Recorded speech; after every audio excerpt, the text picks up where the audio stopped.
आपके सामने कोई बच्चा कोई क्वेश्चन लेके आता है ना, कभी कभी हम टीचर्स भी कंफ्यूज हो जाते हैं, ये कैसा क्वेश्चन कर रहा है, तो वहाँ पैनिक होने की जगह कि उनको उन्हीं के लैंग्वेज में समझा दिया जाए तो वो ज़्यादा अच्छा है। कि अगर गर्ल्स को हम ये बताते हैं कि ये गुड टच है, बैड टच है, तो बॉयज़ को भी हम ये बताएं कि बेटा ये गुड टच है, ये बैड टच है, क्योंकि उनको ये पता होनी चाहिए। और जब हम छोटी चीज़ों में ये बातें दिमाग में डालेंगे ना मैम, तो फिर वो आगे जाके वो गलती करने का सवाल ही नहीं उठता है। तो मतलब सबसे हाईलाइटेड पॉइंट यही है कि उनको पता होना चाहिए, और पेरेंट्स को फ्रैंक होना पड़ेगा। वो साई नेचर नहीं रखेंगे कि नहीं ऐसा नहीं, कैसे बता सकते हैं, ये पार्ट नहीं टच करना है, वो पार्ट, क्योंकि आप जब तक फ्रैंक नहीं होएगा ना, तो फिर बच्चा बाहर जाके गलतियां करेगा। आप सारा फैसिलिटी उनको दो, बट उनको थोड़ा सा कहीं उनको पता चलना चाहिए, नहीं इस चीज के लिए कोई तरसता है, इस चीज की कमी भी महसूस होती है, तो बच्चे को इन सब चीज का नॉलेज होना चाहिए। तो वो एम्पैथी दोनों उनके अंदर पूरा भरपूर मात्रा में होना चाहिए। तो मैम ये आपने बहुत अच्छी बात कही, क्योंकि आज के पेरेंट्स तो ये फील करते हैं सब कुछ दे देना है, हाँ, मुंह से नहीं मिला हाजिर करना है, मुझे नहीं मिला मैं सब कुछ अपने बच्चे को एग्जैक्टली यही मेरा कहना है। मैंने तो स्ट्रगल करके अपनी जगह पा ली, पर अभी जैसे कुछ एक इंसिडेंट हुआ था जब मैं अपने बेटे को समझा रही थी कि बेटा ऐसे नहीं ऐसे होगा, मम्मा मैम ने बोला है ऐसे ही होगा। मैंने कहा बेटा लेकिन ये ऐसे नहीं होगा, हम बता रहे हैं ना। नो मम्मा सर ने बोला, मैम ने बोला है, जो मैम बोला है वही होगा। तो ये बहुत बड़ी रिस्पॉन्सिबिलिटी है आप लोगों पे। कि मतलब तभी तो मैंने कहा ना कि जो फाउंडेशन है ना मैम, ये बहुत ज्यादा रिस्पॉन्सिबिलिटी का काम है। और ये भी है कि मैम जो हमारा कल का फ्यूचर है ना, अगर हम आज इस पे थोड़ा मेहनत कर देंगे तो वो बहुत ब्राइट होने वाला है, जाएगा।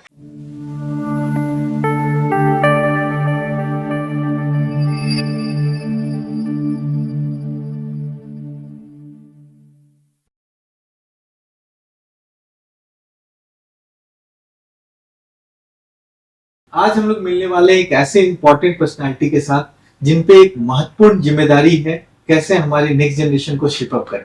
हमारी teacher Aarti ma'am. Hello Aarti ma'am, welcome to flying kites.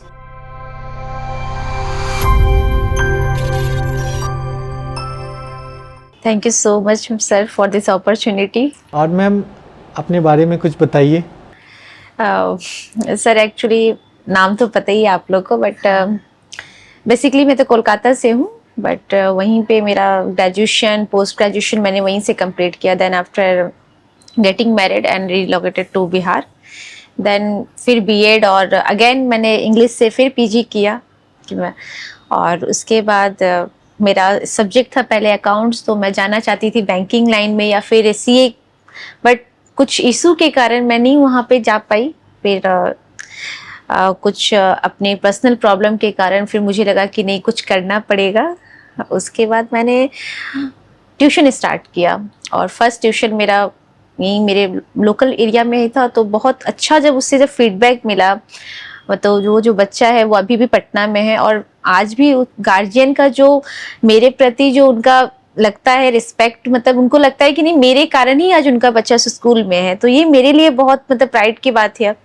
तो इस कारण हमको लगा कि नहीं हमको अब बैंकिंग सीए नहीं करना है, हमको अब टीचिंग लाइन में ही आगे जाना है, क्योंकि मैंने देखा था कि मेरे कारण किसी बच्चे के लाइफ में कुछ चेंजेस आए, कुछ पॉजिटिव इम्पैक्ट मुझे दिखा था उसके अंदर, इसलिए मैंने टीचिंग लाइन चूज कर लिया।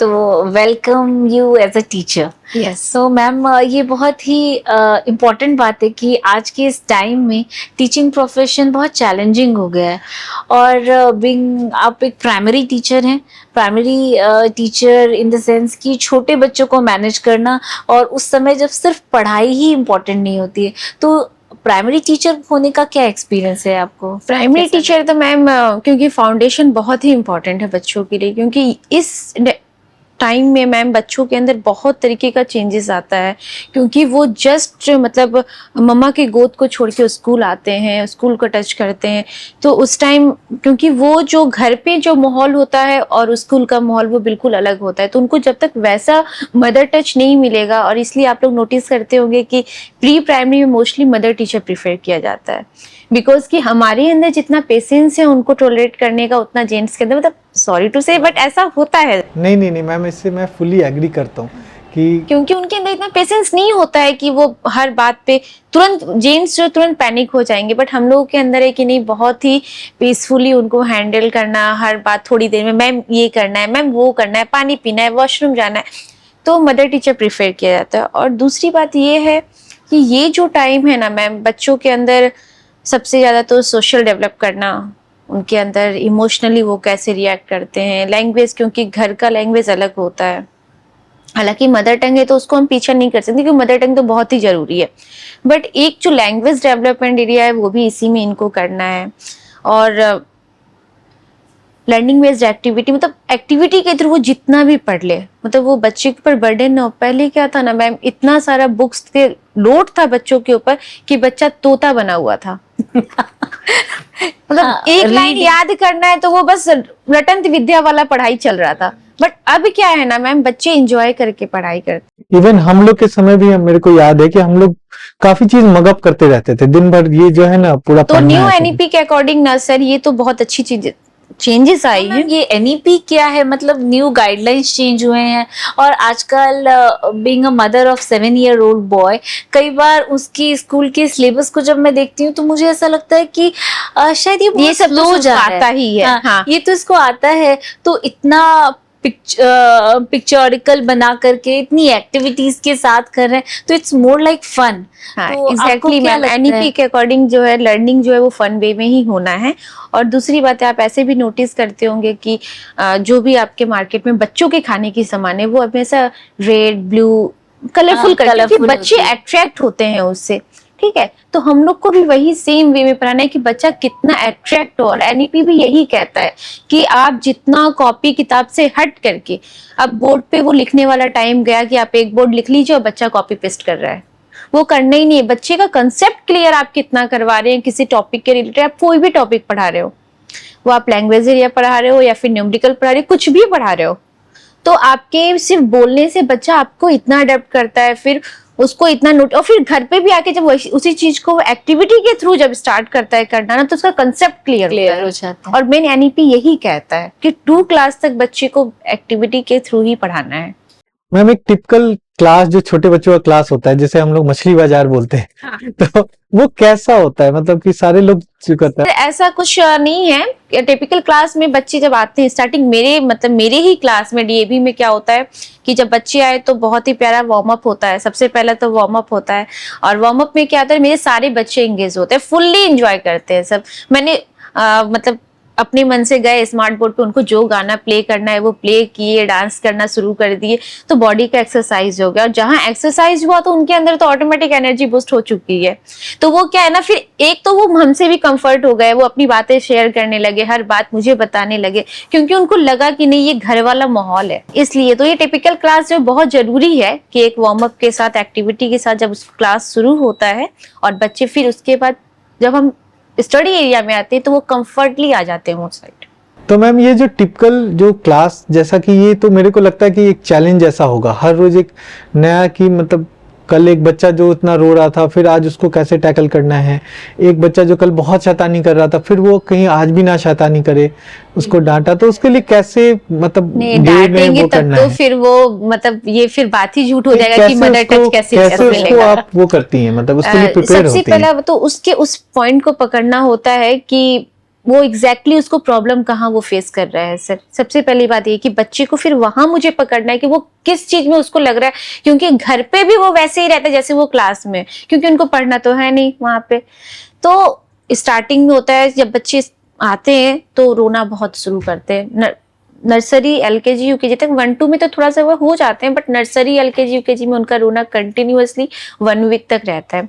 बट जैसे ही उनको स्कूल में टॉयज मिले, झूला वगैरह बच्चा गया, और फिर धीरे धीरे जैसे ही वो मदर टीचर से कनेक्ट होता है ना, तो फिर धीरे धीरे वो फैमिली से उनका डिस्टेंस वो अपने आप बनते चला जाता है, और वो अडेप्ट कर लेते हैं। अडेप्ट कर लेते हैं उनको कि उनको उसी में रहना है। फिर तो इस पूरे सिचुएशन में क्या वो डिसिप्लिन आता है? जैसे मेरे को याद है कि हम तो सर का डंडा देख के ही हम वो सीधी लाइन में खड़े होते थे या आंख देख कर खड़े होते थे। तो क्या आजकल के बच्चे उतने डिसिप्लिन बन जाएंगे? तो सर छोटे बच्चों को तो मुझे ये सिखाना ही नहीं है कि तुम लाइन में रहो, क्योंकि वो लाइन में अगर रहने लगे इसका मतलब कि आप उनके ऊपर अपना सोच डाल रहे हैं कि तुमको ऐसे ही खड़े रहना है, तो वो तो करना ही नहीं है।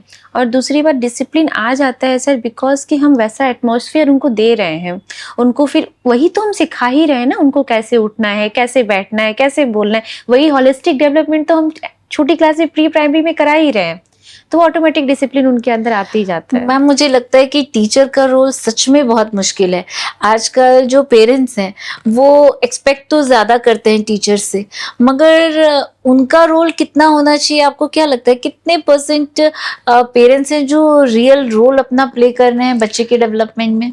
मैम इस बात पे तो, क्योंकि अभी मोस्टली पेरेंट्स जो हैं वो वर्किंग में हैं, ठीक है, तो वो अगर पूरे दिन इतने बिजी उनका शेड्यूल रहता है कि वो अपने बच्चे को टाइम नहीं दे पाते, जो क्वालिटी टाइम उनको मिलना चाहिए वो नहीं दे पाते हैं। लेकिन फिर भी मेरा मतलब पेरेंट्स से रिक्वेस्ट रहता है, मैं पीटी में भी ये बात बोलती हूँ कि आप वीक में 2 दिन एटलीस्ट सैटरडे संडे अपने बिजी शेड्यूल में से उनके लिए कुछ वक्त निकालिए, क्योंकि टीचर्स का काम तो है उनको सब कुछ करवाना, बट आपके सहयोग के बिना ये पॉसिबल ही नहीं है।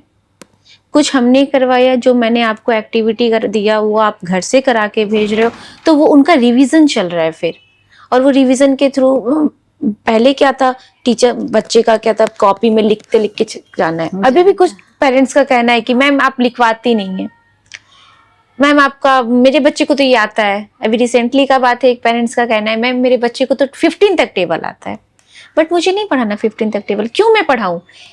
आप खुद सोचिए मैम, उस एज में क्या आप और हम इतने कैपेबल थे कि इतना चीज समझ ले जितना वो आज के टाइम में कर रहा है? वो 4 लाइन में लिखना, हम तो आप एक ही लाइन वाले कॉपी पे लिखते थे, 4 लाइन पे वो हैंड राइटिंग ऐसे मूव करना, डॉट को ट्रेस करना, कितना प्रेशर लेके वो काम कर रहे हैं, और फिर हम उनके ऊपर अपना भी सोच थोप दे तो 3 इडियट्स का वो प्रेशर कुकर नहीं बनाना है, नहीं बनाना है। नहीं बनाना है, एग्जैक्ट। और 15 का टेबल तो अब 15 का टेबल आता है, लेकिन मुझे लगता है 12 के बाद तो टेबल मुझे भी याद नहीं है मल्टीप्लाई कर और सकते। ये एग्जैक्टली मेरे को लगता है कि ये जो मगअप करने वाला, जो आपने बोला ना कि मगअप करने वाला सिस्टम नहीं होना चाहिए, एग्जैक्टली सर, क्योंकि क्योंकि हम जो इनपुट डाल रहे हैं ना सर बच्चों के अंदर, वो अभी बेसिकली आप लोगों को लगता होगा कि मेरा बच्चा तो जा रहा है कुछ करके ही नहीं आ रहा है, नाच गाना करके आ रहा है, मोस्टली पेरेंट्स का ये सोचना है, बट वो आउटपुट आपको आज से 5 साल 3 साल 4 साल के बाद अपने आप दिखने लगेगा। इसलिए, और जो पेरेंट्स समझते हैं इन चीज़ों को, वो हम लोग को सपोर्ट कर रहे हैं, डेफिनेटली सपोर्ट कर रहे हैं। हमारे स्कूल में तो क्योंकि डीएवी का जो है करिकुलम वो बिल्कुल अलग है, तो उसी के थ्रू हम लोग पढ़ा रहे हैं, और हमारा सिलेबस भी यही कहता है कि नर्सरी से 2 तक के बच्चे को पेन पेंसिल की जरूरत नहीं है। तो ये एक अच्छी बात है बच्चों के लिए कि एनईपी गाइडलाइन के थ्रू भी नर्सरी से 2 तक के बच्चों को लाइट मोड में पढ़ाना है, mode of activities and less of writing. हाँ बिल्कुल मैम, क्योंकि वो बैग का बोझ दे करके उनके दिमाग के बोझ को नहीं वो करना है। Ma'am tell me one thing you love most about your profession, जो आप पढ़ा रहे हैं उसमें सबसे मजेदार बात क्या लगती है आपको? मजेदार बात ये लगता है ना कि अपनी लाइफ में कितना भी रायता फैला हुआ है ना, क्लास में जाता है वो सारा गायब हो जाता है। एक ऐसा- ये बात रियली सैल्यूट ऑन दिस कि आप अपनी सारी प्रॉब्लम्स को भूल के, और क्लास में जाने के पहले एक तो हमारा पहले से ही माइंडसेट रहता है, क्योंकि हम वैसा प्लानर अकाउंट मतलब बनाते हैं सर कि पूरा वीकली प्लानर हमारे यहाँ तैयार हो जाता है, तो हमको ये तो पता रहता है कि हमको कब क्या पढ़ाना है। बट समटाइम ऐसा होता है कि कुछ घर का खिचड़ी चल रहा है दिमाग में, और कुछ टीचर्स सीनियर क्लासेस में तो देखने को मिल भी जाते हैं कि वो बच्चे को 3-4 थप्पड़ लग गया, बट जूनियर क्लास में तो हम कर ही नहीं सकते, क्योंकि वो आप कहीं ना कहीं उसके लिए रोल मॉडल का काम कर रहे हो, तो आपके ना मतलब हर चीज पे उनका ध्यान रहता है। इवन 2 दिन पहले इनके मतलब मेरी क्लास के बच्चों का एक क्वेश्चन था, मैम आपकी शादी हो गई है? अच्छा उसका जवाब क्या दिया मैम आपने? कितनी बार तो हम लोग परप्लेक्स हो जाते हैं कि हम लोग अपने बच्चों को उस क्वेश्चन का क्या आंसर करें। तो और उस क्वेश्चन को जब भी कोई बच्चा कुछ क्वेश्चन करे ना सर, मैम आपके भी बच्चे होंगे, तो जब भी वो क्वेश्चन करे ना तो उनके क्वेश्चन को दबाइए मत, उससे पीछा मत छोड़ाइए, क्योंकि अभी अगर आप एक बार कीजिएगा 2 बार वो आपसे बोलना बंद कर देगा, और उसके क्वेश्चन को दबाने का मतलब है कि आप उसकी क्रिटिकल थिंकिंग को आगे बढ़ने नहीं दे रहे हैं। Definitely we have to answer them. हाँ बिल्कुल, आप जैसे भी आंसर दो, आप उसको पूरा एक्सप्लेनेशन देने की जरूरत नहीं है, बट शॉर्ट टाइम में आप 1 वर्ड 2 वर्ड में आप आंसर देके उसको समझा सकते हैं, छोटा सा बच्चा है। आपने एक बहुत इंपॉर्टेंट बात बोली है कि अभी के समय में most of the parents working parents हैं, और उसके बाद उनके अपने काम के बाद उनका जो बचा हुआ टाइम होता है वो कहीं ना कहीं सोशल मीडिया और मोबाइल लेके चला जाता है बहुत ज्यादा। तो ये सैटरडे संडे वाला क्या कुछ ऐसा आप क्रक्स कोई रूल बना दे या कुछ एक इजी तरीका बता दे जो पेरेंट्स बिल्कुल फॉलो मैम। कर पाए? सैटरडे संडे को क्योंकि आप मोस्टली तो फ्राइडे तक बहुत ज्यादा वर्किंग के कारण पेरेंट्स भी पजल रहते हैं, बच्चे तो रहते ही हैं, बट सैटरडे का क्या है ना कि जैसे सैटरडे फिर उसके बाद संडे वीकेंड है, और उसके बाद अगर आप बच्चे के साथ थोड़ा सा आप लूडो खेल लो, चेस खेलो, या फिर आप कहीं उनको ये इन्वायरमेंट से कनेक्ट कर लो, आप ट्रीज वगैरह के पास जाओ, बोलो कि चलो विवान पानी डालने चलते हैं, तो ये छोटी मोटी जो आप उनको नेचर से भी कनेक्ट कर रहे हो, और उसके अंदर भी ये डेवलप हो रहा है आपके थ्रू, उसके अंदर भी ये चीज डेवलप हो रहा है कि नेचर से हमको कैसे कनेक्ट होना तो है। हम सैटरडे संडे कनेक्ट करने से काम चल जाएगा? एग्जैक्टली चल जाएगा, 2 दिन इनफ है मैम, क्योंकि बच्चे के मन में आएगा ना कि नहीं मेरे पेरेंट्स ने, और फिर जैसे वो मंडे को आएगा ना तो वो अपनी सारी स्टोरी, तो क्लास टीचर है ही सुनने Class के लिए, teacher है ही के लिए पूरे वीक का उनके फ्राइडे तक इतने का। सारे बच्चों की स्टोरी कैसे सुन पाते हैं? और उन सब बच्चों के सवालों को जवाब कैसे दे पाते हैं? एक ही बच्चे का सवाल बहुत बड़ा होता है। हाँ ये बात तो है मैम, बिकॉज कि सारे चिल्ड्रन अलग अलग हैं, सारे चिल्ड्रन यूनिक है, और सबके अलग अलग क्वेश्चन होते हैं, और एक ही क्लास में ऐसे ऐसे कुछ बहुत अच्छे हैं जिनका IQ लेवल बहुत अच्छा है, कुछ ऐसे हैं जो बिल्कुल नहीं कर पाते, बट एज अ टीचर मेरी तो ये रिस्पॉन्सिबिलिटी है कि सबको एक ही साथ हमको लेके चलना है, क्योंकि जो बहुत अच्छा बच्चा जो सोच सकता है ना, शायद वो जो बहुत कमजोर बच्चा है वो नहीं सोच पा रहा है, लेकिन सोचने की शक्ति दोनों के अंदर सेम ही है, मतलब गॉड ने सबको दे रखा है, बट ये कि कोई ज्यादा समझता है कोई कम अब समझता है। यहाँ पे ही मैम का रोल आता है कि किस तरह से उसको फैसिलिटेट करें। एग्जैक्टली सर, वही मेरा मतलब कहने का मतलब है कि जब आपके सामने कोई बच्चा कोई क्वेश्चन लेके आता है ना, कभी कभी हम टीचर्स भी कंफ्यूज हो जाते हैं, ये कैसा क्वेश्चन कर रहा है, तो वहाँ पैनिक होने की जगह कि उनको उन्हीं के लैंग्वेज में समझा दिया जाए तो वो ज्यादा अच्छा है। अच्छा मैम, अगर एंड में अगर हम लोग एक बात पूछना चाहें, आप जितने जो कमिंग जनरेशन है उसके जो बेस हैं, जो बेस बनने वाले हैं, वैसे बच्चों के साथ आप डेली इंटरेक्ट करती हैं, तो क्या लगता है आपको सबसे अभी फियरफुल चीज क्या है? फ्यूचर में किस चीज से हमें डर लगना चाहिए कि बच्चे ये इससे डरो नहीं तो आगे की जनरेशन का कुछ गड़बड़ हो हाँ सकता है? बिल्कुल सर, क्योंकि अभी सोशल मीडिया इतना ज़्यादा है कि आज मतलब इसमें तो पेरेंट्स की भी गलती है बहुत ज़्यादा, मैं कहूँगी कि वो अपना काम करने के कारण क्या है था, खाना खा रहा है फ़ोन पकड़ा दो, चलो ठीक है खाना खा लेगा, कोई काम वो नहीं कर रहा है तो किसी चीज़ का लालच देके करवा लो, और स्पेशली इंटरनेट पे तो कोई चेक ही नहीं है, कोई चेक ही नहीं है कि check ही नहीं, बच्चा कोई आपका filter क्या ही नहीं देख है। रहा है क्या कर रहा है।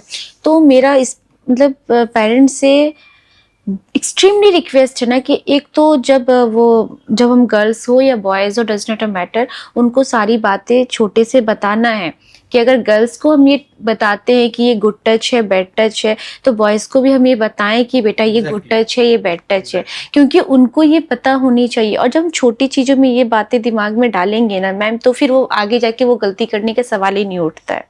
तो मतलब सबसे हाईलाइटेड पॉइंट यही है कि उनको पता होना चाहिए, और पेरेंट्स को फ्रैंक होना पड़ेगा, वो साई नेचर नहीं रखेंगे कि नहीं ऐसा नहीं, कैसे बता सकते हैं, ये पार्ट नहीं टच करना है वो पार्ट, क्योंकि आप जब तक फ्रैंक नहीं होएगा ना तो फिर बच्चा बाहर जाके गलतियां करेगा।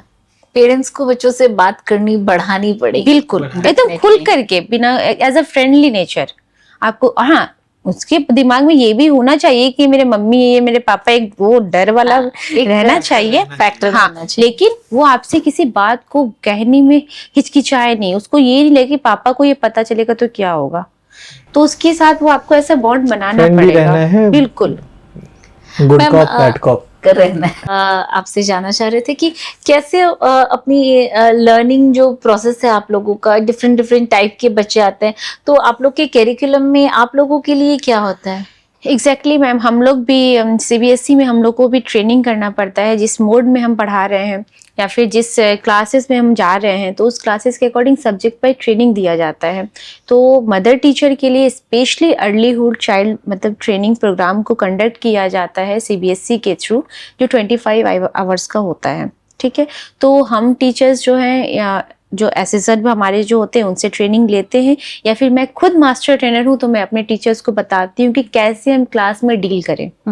तो वो ट्रेनिंग देना पड़ता है हर मतलब ईयरली, मे बी हर 6 महीने पे हो जाता है। 2 ट्रेनिंग हो जाती है। और मैम आप अपना, क्योंकि ये तो बहुत ही जैसा टाइम टेकिंग काम है, morning to evening and then planning for the next day, तो आप अपने लिए टाइम कितना निकाल पाते हैं और आपकी हॉबीज क्या है? हॉबीज तो मैम अब तो बच्चों से इतना अच्छा कनेक्ट हो गए कि घर जाने के बाद भी हमको लगता है कि मैं कल रात में भी एक फोन आया 9:30 बजे, मैं सोची इतनी रात में इस बच्चे का फोन क्यों आया। मैं फोन उठाई तो बोलती मैम अंश जो है सब्जी नहीं खाना चाहता। तो हर चीज का सॉल्यूशन मैडम के पास होगा। मैं बोले अच्छा ठीक है। तो एक समय के लिए दिमाग में आया कि मैम आप ये बात बोलने के लिए फोन किए। और मैम मैं आपसे एक बात और शेयर करना चाहती हूँ। आप जो करते हैं, जो कहते हैं बच्चों के साथ, they really treat you like idol. Ideal and कहते हैं ना पत्थर की लकीर। पत्थर की लकीर। अभी जैसे कुछ एक इंसिडेंट हुआ था जब मैं अपने बेटे को समझा रही थी कि बेटा ऐसे नहीं ऐसे होगा। मम्मा मैम ने बोला है ऐसे ही होगा। मैंने कहा बेटा लेकिन ये ऐसे नहीं होगा, हम बता रहे हैं ना। No mamma He was sir ने very बोला, adamant कि मैम ने जब बोला मैम ने है, ये जो बोला मैम है ने तो बोला है वही वही सही होगा। होगा। तो ये बहुत बड़ी रिस्पॉन्सिबिलिटी है आप बिल्कुल लोगों मैम पे। कि मतलब तभी तो मैंने कहा ना कि जो फाउंडेशन है ना मैम, ये बहुत ज्यादा रिस्पॉन्सिबिलिटी का काम है। और ये भी है कि मैम जो हमारा कल का फ्यूचर है ना, अगर हम आज इस पे थोड़ा मेहनत कर देंगे तो वो बहुत ब्राइट होने ब्राइट वाला हो है। जाएगा डेफिनेटली, ये बात तो है। और मैम आपको प्रोफेशन में हम लोग डॉक्टर्स हैं तो हमें कई बार लगता है कि we want to give our 100% to our patient, फिर भी कहीं ना कहीं ट्रस्ट कमी रह की कमी जाती होती है। सही बात। तो वैसे ही आपका भी प्रोफेशन सिमिलर है। मुझे लगता है कि आपके पास रिस्पॉन्सिबिलिटी इतनी ज्यादा है लेकिन आज के समय में लोग ट्रस्ट कम करते हैं। एग्जैक्टली मैम, और करना भी जायज है बिकॉज कि आप अपना मतलब बच्चा दे रहे हैं जिसका कल आपने मेरे हाथ में दे रखा है। तो एज अ पेरेंट आपका तो बिल्कुल सोचना ये बिल्कुल सही है कि भाई हम जहाँ दे रहे हैं वहां से वो क्या लेकर के आ रहा है, लेके आ रहा है। सही लेके आए। क्योंकि हम तो मान लीजिए कि उसका एटमॉस्फेयर कहाँ है, वो कहाँ उठता बैठता है, वो किन बच्चों के साथ रहता है। तो ये तो पेरेंट्स के लिए एक बहुत बड़ा चैलेंज है मैम। बट वहाँ पे मैं रहती हूँ, मैं देखती हूँ इस चीज को, मेरी तरफ से तो पूरा रहता है। और मैं हमेशा चाहती हूँ कि बच्चे मेरी तरह बने। उनको ना लाइफ में स्ट्रगल फेस करना आना चाहिए। कि आप सारा फैसिलिटी उनको दो बट उनको थोड़ा सा कहीं उनको पता चलना चाहिए नहीं इस चीज के लिए कोई तरसता है, इस चीज की कमी भी महसूस होती है। तो बच्चे को इन सब चीज का नॉलेज होना चाहिए। तो वो एम्पैथी दोनों उनके अंदर पूरा भरपूर मात्रा में होना चाहिए। तो मैम ये आपने बहुत अच्छी बात कही क्योंकि आज के पेरेंट्स तो ये फील करते हैं सब कुछ दे देना है, हाँ, मुंह से मुझे निकला नहीं मिला, हाजिर करना है। मुझे नहीं मिला, मैं सब कुछ अपने बच्चे को दे दूं। एग्जैक्टली यही तो मेरा कहना है मैंने कि तो नहीं। स्ट्रगल करके अपनी जगह पा ली पर तुम्हें स्ट्रगल करना ही भुला दे नहीं, ये गलत है मैम। उनको पता चलना चाहिए कि मेरे पेरेंट्स कितना मेहनत। मैं क्लास में जब भी हमारा उसका वैल्यू एजुकेशन का पीरियड होता है, मैं बच्चों से हमेशा इस चीज को डिस्कस करती हूँ। किन्हीं के पापा हैं तो वो टीचर हैं, किन्हीं के डॉक्टर, बट कोई ऐसा भी है जो रिक्शा चलाता है, कोई ऐसा भी है जो कहीं बर्तन धोता है। बट हमारे पास आया है तो वो मेरे लिए तो सेम है ना। तो मुझे तो सबको एक साथ लेकर के चलना है। तो उनके अंदर एक रिस्पेक्ट है कि हमारे भाई कैसे हेल्पर्स हमारे, वो कहीं ना कहीं हमारे हेल्पर टॉपिक भी हमारे बच्चों को पढ़ाना सोशल है। वर्कर, सोशल हाँ, हेल्पर्स। तो उसके थ्रू तो उनके अंदर ये गेन उनको करना होगा इस चीज का। एक तो रिस्पेक्ट का भावना आएगा ना यहाँ से कि हाँ वो अगर बर्तन धो रहे तो भी हमारा हेल्प कर रहे हैं। क्योंकि एक घर में 3-4 मेड हैं, कोई खाना बना रही है, कोई ड्रेस से आई, तो उस बच्चे को तो सारा सुविधा मिल रहा है। बट कोई बच्चा ऐसा भी है जिसके पास ड्रेस ही नहीं है, तो वो एक वहाँ पे सोशल बहुत जरूरी है। और ये जो टाइम है ना, यही एक बहुत बेस्ट टाइम है बच्चे के अंदर सोशल डेवलप करने का समय, जहाँ वो समझ पाते हैं चीज़ों को, एक दूसरे को समझ पाते हैं, एक दूसरे की प्रॉब्लम्स को समझ पाते हैं। क्योंकि बड़े होने के बाद अगर आपके बगल वाले को चोट लगी है तो आप धीरे से वहां से कट लोगे, या फिर कोई क्या करता है वीडियो बना लेता है, फोटो ऐसी होती है। बट छोटे क्लास में क्या होता है सर कि अगर किसी को कुछ तकलीफ भी है ना, मेरा ध्यान उनके पास नहीं गया तो मेरे बच्चे वहां से आ जाते हैं, मैम उसको रो रहा है, वो कुछ हुआ है, वो लंच नहीं खत्म किया है। तो ये सब पॉजिटिविटी दिखती है ma'am class. Seriously ma'am, you guys are doing commendable job, क्योंकि ये फ्यूचर जनरेशन को शेप अप करना ये बहुत बड़ी रिस्पॉन्सिबिलिटी है। वो गीली मिट्टी है ना, जैसे आपने कहा कि जैसा मैंने उसको ढांचा दे दिया वो वैसा तैयार हो बन गया। वैसा तैयार हो जाएगा। और शायद जो बड़े लोग हैं जिनको ये आज के समय में एम्पैथी, दूसरे का पेन शेयरिंग, नहीं समझ ये आता नेचर है। नहीं नहीं समझ आता। आ रहा, शायद उनको आपके जैसे टीचर नहीं मिला होगा। Thank you so much. Thank you so much ma'am आपके टाइम के लिए। आरती मैम, हम लोग दिल से आपका धन्यवाद देना चाहते हैं Thank you कि so much, ma'am, आप अपने आए time के लिए। और आपने इतनी सारी बातें बताई। मैं भी आपको थैंक यू बोलना चाहूंगी कि जो पेरेंट्स को ये लगता है कि वो छोटे क्लास में जाके बच्चे सिर्फ टाइम पास करके आते हैं, तो ये बिल्कुल उनकी गलत सोच है, क्योंकि आपने जहाँ बच्चे को भेजा है वो बहुत कुछ सीख करके आ रहा है। तो कॉपरेट कीजिए टीचर्स को, और पेरेंट्स से भी रिक्वेस्ट है कि अपने बिजी शेड्यूल में से थोड़ा सा वक्त उनके लिए निकालिए। यस मैम, ये डेफिनेटली बिल्कुल पंच लाइन है जिसको हम लोग सबको फॉलो करना चाहिए। Thank you so much. Like, share, subscribe, ये तो पता ही है आपको। और किसी और पर्सनालिटी से आप मिलना चाहते हैं, जानना चाहते हैं, तो हमें कमेंट बॉक्स में जरूर टाइप करके बताएं।